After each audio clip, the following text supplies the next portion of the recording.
Today recipe சிம்பிளான egg rice. இது எங்க அம்மா ஸ்கூல் போயிட்டு வர எங்களுக்கு மதியம் மிச்சம் இருக்கிற சாதத்துல இந்த மாதிரி செஞ்சு கொடுப்பாங்க. வாங்க எப்படி செய்யலாம்னு பார்க்கலாம். அடுப்பு ஆன் பண்ணி கடாய் வச்சு அதுல 2 டேபிள் ஸ்பூன் எண்ணெய் சேர்த்துக்கோங்க. எண்ணெய் நல்லா சூடானது கடுகு சேர்த்துக்கோங்க. கடுகு நல்லா பொரிஞ்சது சோம்பு சேர்த்துக்கோங்க. சோம்பு நல்லா பொரிஞ்சது வெங்காயம் சேர்த்துக்கோங்க.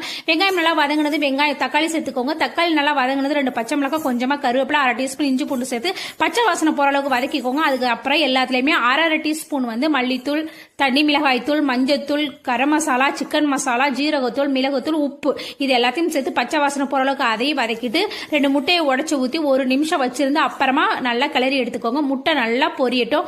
நல்லா பொடி மாசம் ஆகுற அளவுக்கு நல்லா பொரிச்சு எடுத்துக்கோங்க. அதுக்கப்புறம் நம்ம எடுத்து வச்சிருக்கிற சாதத்தை அது கூட சேர்த்துக்கலாம். சாதம், முட்டை, மசாலா எல்லாம் ஒண்ணு சேர்க்கிற அளவுக்கு 1 நிமிஷம் நல்லா கிளறி விடுங்க. இறக்க போற நேரத்துல கொஞ்சமா கொத்தமல்லி இலையை தூவி இறக்கணும்னா உண்மையாவே டேஸ்ட் வேற லெவல்ல இருக்கும். நமக்கு சூப்பரான எக் ரைஸ் ரெடி ஆயிடும். மறக்காம ட்ரை பண்ணி பாருங்க.